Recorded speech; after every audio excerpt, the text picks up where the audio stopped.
नमस्कार, स्वागत है आप सभी का। मैं हूं आपके साथ हेमंत कुमार। सत्ता के संग्राम को लेकर के और आज की तमाम सियासी खबरों पर नजर डालेंगे, लेकिन पहले देखते हैं 5 मिनट में 50 जिलों की खबरें। कोटा के एमबीएस अस्पताल परिसर में ठेका कर्मचारियों की ओर से आंदोलन 12 दिनों से जारी है। कर्मचारियों की हड़ताल से अस्पतालों में मरीजों को परेशानी का सामना करना पड़ रहा है। बांसवाड़ा के रेंज आईजी एस परिमला ने मादक पदार्थ तस्करों की कमर तोड़ते हुए उनकी 12 करोड़ की संपत्ति को सीज किया है। जयपुर के शाहपुरा के देवन गांव में किशोर ने फांसी लगाकर खुदकुशी कर ली, पुलिस जांच कर रही है। कोटा के कलम का कुआं गांव के एक मकान में भारी भरकम कोबरा घुसने से हड़कंप मच गया। कोबरा ने कई चूहों का शिकार किया, मकान के अंदर छिप गया।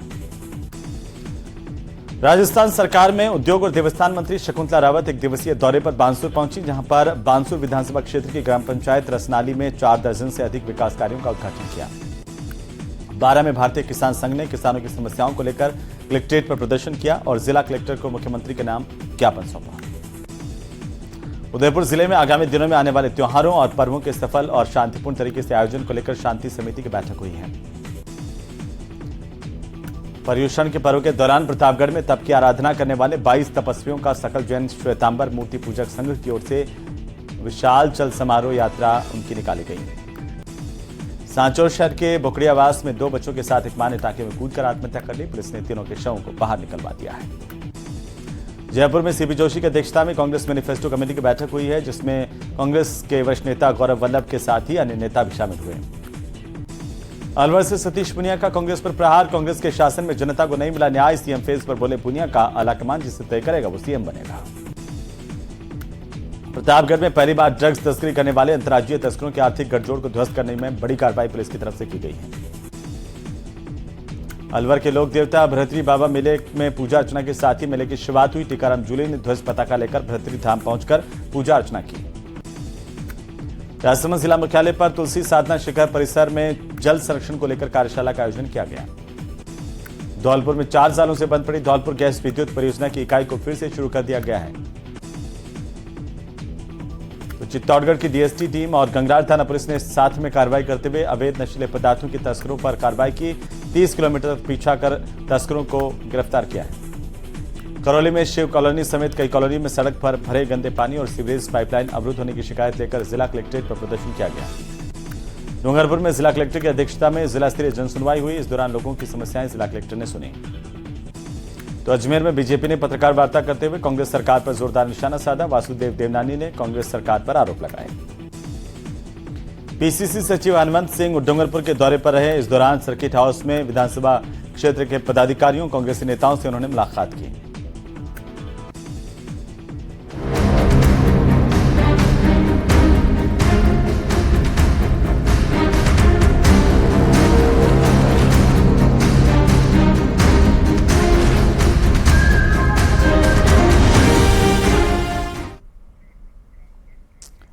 नमस्कार, स्वागत है आप सभी का न्यूज 18 राजस्थान की हमारे खास पेशकश में। मैं हूं आपके साथ हेमंत कुमार। और नारी शक्ति अधिनियम के नाम से लोकसभा में महिला आरक्षण बिल के पास होने के बाद महिलाओं की राजनीति में भागीदारी को लेकर के बहस अब तेज हो गई है। और आपको बता दें कि बीजेपी, कांग्रेस समेत तमाम राजनीतिक पार्टियां महिलाओं को आगे बढ़ाने के अपने अपने दावे कर रही हैं, लेकिन विधानसभा के पिछले चुनाव के आंकड़े अगर हम देखें तो यहां पर बीजेपी कांग्रेस पर भारी नजर आ रही है। इधर चुनावी साल में जनता पर सौगातों की बारिश हो रही है और बीजेपी कांग्रेस की गुटबाजी के आरोपों को सिरे से खारिज करती हुई दिखाई दे रही है। चुनावी समर में जीत के दावे किए जा रहे हैं। सूबे की तमाम बड़ी सियासी घटनाओं को समेटे देखिए हमारा एक खास शो सिंहासन का संग्राम।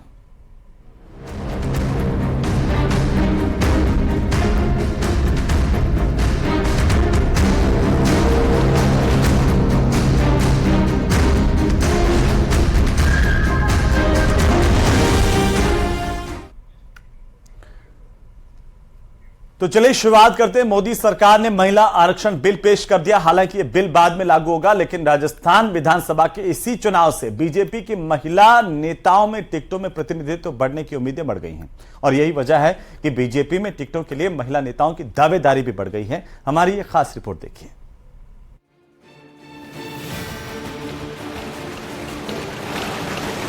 5 राज्यों के विधानसभा चुनाव से पहले लोकसभा में महिला आरक्षण बिल पास हो गया है। हालांकि परिसीमन के बगैर महिला आरक्षण कानून लागू नहीं हो सकता, लेकिन इसमें कितना समय लगेगा ये कहा नहीं जा सकता। पर इतना जरूर है कि बीजेपी इस बिल को इसी विधानसभा चुनाव से भुनाने में जुट गई। पार्टी को उम्मीद है कि इस बिल से चुनावी राज्यों की महिला मतदाताओं में अच्छा संदेश गया है, जो पार्टी को चुनाव में फायदा पहुंचाएगा। हालांकि इसका दूसरा पहलू भी है, ये बिल जब लागू होगा तब होगा, लेकिन बीजेपी की महिला नेताओं की उम्मीदें बढ़ गई। महिला नेताओं को उम्मीद है कि पार्टी इसी चुनाव से टिकटों में महिला नेताओं को ज्यादा प्रतिनिधित्व देंगी। यही कारण है कि महिला नेताओं ने बड़ी संख्या में दावेदारी करना शुरू कर दिया है। बीजेपी के महिला मोर्चा अध्यक्ष रक्षा भंडारी ने बताया कि बिल आने के बाद महिला दावेदारों की संख्या में एकाएक बढ़ोतरी हुई है। बिल की या किसी भी कानून के लागू होने की कोई एक निश्चित व्यवस्था है, एक समय प्रक्रिया है और उसके तहत जितना भी समय लगना है वो लगना ही है। लेकिन इस निश्चित रूप से इस चीज़ का प्रभाव हमारे इस चुनावों से भी देखने मिलेगा, क्योंकि बहनें जितने ऊर्जा और जितने उत्साह के साथ भागीदारी चुनावों में करती आई हैं हमेशा, उससे अधिक आवेदन हमारे पास आ रहे हैं। उससे अधिक बहनों की पिछले 3-4 दिनों से बहनों का निरंतर कॉल आ रहा है कि वे सब चुनाव लड़ने की इच्छुक है। तो निश्चित रूप से बहनों में एक नई ऊर्जा है और साथ में वोट देने वाली जो आधी आबादी महिला है उनमें भी एक उत्साह है कि अब वो एक महिला उम्मीदवार को एक सशक्त उम्मीदवार के रूप में देखेंगे, क्योंकि उन्हें लगेगा कि संसद ने भी महिलाओं को एक विशेष मंजूरी दी है। तो निश्चित रूप से महिलाओं के लिए ये कानून बहुत अच्छा है। तो हमने तो साबित किया है, यहाँ भी हमारे संगठनात्मक ढांचा में 33% से ज़्यादा महिलाएं हैं। प्रदेश की टीम में देख लीजिए, केंद्र की टीम में, तो क्यों नहीं टिकट। और पिछले बार की तुलना, पिछले बार की तुलना अगर आप करेंगे टिकटों में, तो बीजेपी कांग्रेस से आगे थी। हमने उनसे ज़्यादा परसेंटेज में टिकट दिया था, उनके उतने परसेंटेज नहीं थे। तो महिलाओं को हमेशा केंद्र बिंदु मानी है। और इस बार भी मुझे लगता है कि तीनों जितनी पार्टियां हैं देश में और राज्य में, ये बिल आने के बाद से मुझे लगता है कि संख्या बढ़ेगी। महिला आरक्षण बिल पास होने के बाद महिलाओं की राजनीति में भागीदारी को लेकर बहस तेज हो गई है। राजस्थान विधानसभा के पिछले 5 चुनाव के आंकड़ों को देखें तो बीजेपी ने 110 महिला उम्मीदवारों को टिकट देकर चुनावी मैदान में उतारा, जबकि कांग्रेस ने 104 महिलाओं को टिकट दिए। वर्तमान में प्रदेश में सिर्फ 27 महिला विधायक हैं।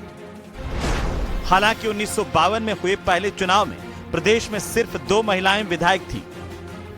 यशोदा देवी और कमला बेनीवाल ही विधायक बनी थी। शुरुआती चुनाव में महिला विधायकों की संख्या इकाई में ही गिनी जाती रही। 1985 के चुनाव में पहली बार 17 महिलाएं विधायक चुनी गईं। इसके बाद 2008 में 28 महिलाएं विधायक बनी। 2013 के चुनाव में भी 28 महिलाएं विधायक बनी, लेकिन 2018 के चुनाव में यह आंकड़ा एक बार फिर नीचे आ गया।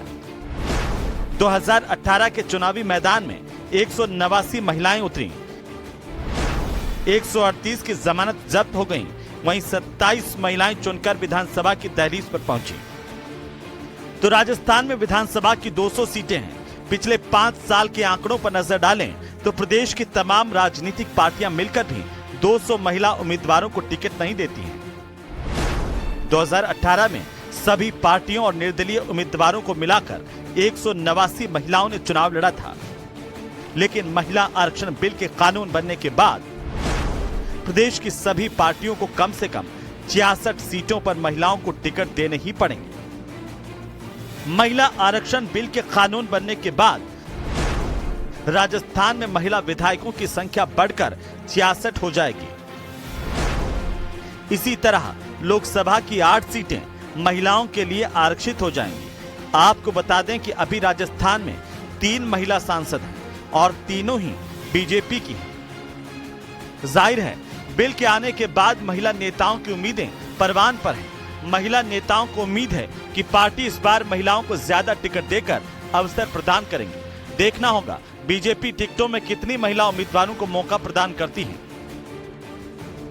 न्यूज़ 18 राजस्थान के लिए जयपुर से सौरभ गृहस्थी की रिपोर्ट। तो वहीं परिवर्तन संकल्प यात्रा से वसुंधरा राजे की गैर हाजिरी को लेकर पूछे गए सवाल पर उत्तराखंड के मुख्यमंत्री ने जो कहा उससे विरोधी खेमे में सन्नाटा पसर गया है। ये रिपोर्ट देखिए। राजे की गैर हाजिरी पर कांग्रेस उठा रही सवाल।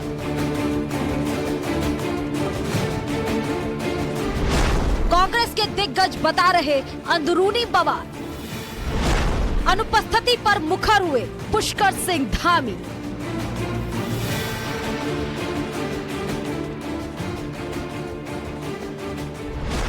विकास की गंगा बहाने में राजे का नहीं कोई सानी। वाले वसुंधरा जी को क्या मार्गदर्शन मंडल में रखा जाएगा या अरे भाई क्या भूमिका रहेगी उनकी? सबकी भूमिकाएं तय होंगी, सब जल्दी इनके मैडम जी सभी की पर उनका गृहनगर होने के बाद में भी यहाँ नहीं, उनका फोन आया था मेरे पास। उन्होंने कहा कि वो पहले से बाहर गई हुई हैं और उन्होंने अपने सभी लोगों को बताया, सब लोग मिले थे। और उत्तराखंड के मुख्यमंत्री पुष्कर सिंह धामी ने झालावाड़ में बीजेपी की परिवर्तन यात्रा में पूर्व मुख्यमंत्री वसुंधरा राजे की अनुपस्थिति को लेकर पार्टी की राजस्थान इकाई में गुटबाजी की अटकलों को सिरे से खारिज कर दिया। सीधी और सपाट भाषा में अपनी बात रख दी। बीजेपी में कोई गुटबाजी नहीं है और हर कोई एकजुट होकर बीजेपी की सत्ता में वापसी का मार्ग प्रशस्त कर रहा है। बीजेपी बहुत बड़ी पार्टी है, आज देश की नहीं दुनिया की सबसे बड़ी पार्टी है। हमारा संगठन बहुत व्यापक है, सब लोग मिलकर काम कर रहे हैं और राजस्थान के अंदर सबके एकमत होकर सब पूरा संगठन लगेगा, हमारे सभी नेता लगेंगे और भारतीय जनता पार्टी की सरकार यहाँ पर बनेगी। दरअसल चुनावी समर में जीत हासिल करने के लिए निकाली गई बीजेपी की परिवर्तन यात्राएं अब अपने अंतिम दौर में है। बुधवार को यात्रा हाड़ौती पहुंची थी, लेकिन झालावाड़ के विकास की दशा दिशा तय करने वाली, हाड़ौती के विकास की राह रोशन करने वाली वसुंधरा राजे इस यात्रा से गैर हाजिर थी। 20 साल में ऐसा पहली बार हुआ जब बीजेपी की यात्रा बिना वसुंधरा राजे के झालावाड़ पहुंची थी। तमाम तरह की चर्चाएं जोर पकड़नी ही थी, लेकिन झालावाड़ की सभा में उत्तराखंड के सीएम पुष्कर सिंह धामी ने जितनी शिद्दत से सूबे की पूर्व मुख्यमंत्री वसुंधरा राजे का नाम लिया, उन्हें विकास की गंगा बहाने का श्रेय दिया, उससे लगा ही नहीं कि वसुंधरा परिवर्तन यात्रा से नदारद हैं। दुष्यंत जी से, वसुंधरा जी से मेरा बहुत व्यक्तिगत रूप से परिचय है। हमेशा मैं मिलता रहा हूं उनसे, पहले से भी मिलता रहा हूं, लेकिन उनके द्वारा जो विकास के कार्य किए गए हैं, उनके कार्यकाल के दौरान जो योजनाएं यहाँ प्रारंभ हुई हैं, उनका गुणगान आज केवल भारतीय जनता पार्टी के लोग नहीं, केवल जनप्रतिनिधि नहीं, बल्कि बच्चा बच्चा उनके कार्यों का गुणगान कर रहा है। गौरतलब है कि झालावाड़ से वसुंधरा राजे ने 5 बार लोकसभा में प्रतिनिधित्व किया है। वह झालरापाटन से 4 बार विधायक भी रही हैं। वैसे 2 सितंबर को जब सवाई माधोपुर के त्रिनेत्र गणेश जी से परिवर्तन यात्रा की शुरुआत हुई थी, तब बीजेपी के राष्ट्रीय अध्यक्ष जेपी नड्डा के साथ पूर्व मुख्यमंत्री वसुंधरा राजे भी मौजूद थी। जब जब पार्टी के दिग्गज प्रदेश में चुनावी हुंकार भरने आए, तब तब राजे मंच पर आसीन दिखी। और तो और परिवर्तन यात्रा के रथ पर वसुंधरा राजे की तस्वीर पार्टी के दूसरे दिग्गजों के साथ मौजूद है और आए दिन बीजेपी के दिग्गज वसुंधरा राजे की प्रशंसा करते सुने जा सकते हैं। अलवर में पूर्व प्रदेशाध्यक्ष सतीश पुनिया ने खुलकर वसुंधरा राजे की तारीफ की।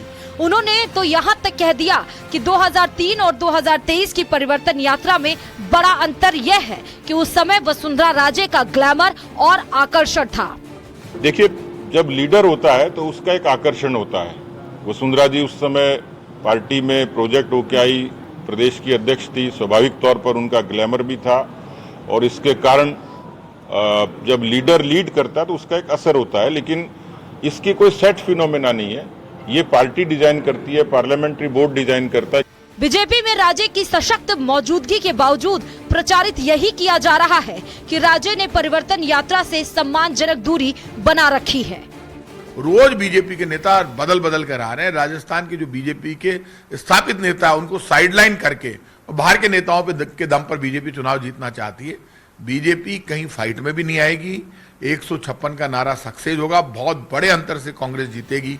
प्रदेश सरकार के कई मंत्री गाहे बगाहे वसुंधरा राजे की तारीफ करते सुने गए हैं। राजनीतिक जानकारों की माने तो कांग्रेस नेताओं के बदलते रंग और वसुंधरा राजे की तारीफ चुनावी रणनीति का हिस्सा है, जिसके नतीजे पर न सिर्फ प्रदेश बल्कि देश भर की निगाहें टिकी हैं।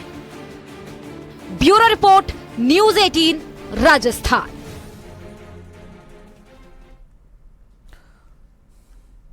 तो फिलहाल यहां पर वक्त है एक छोटे से ब्रेक का। जल्द लौटेंगे, आप बने रहिए हमारे साथ।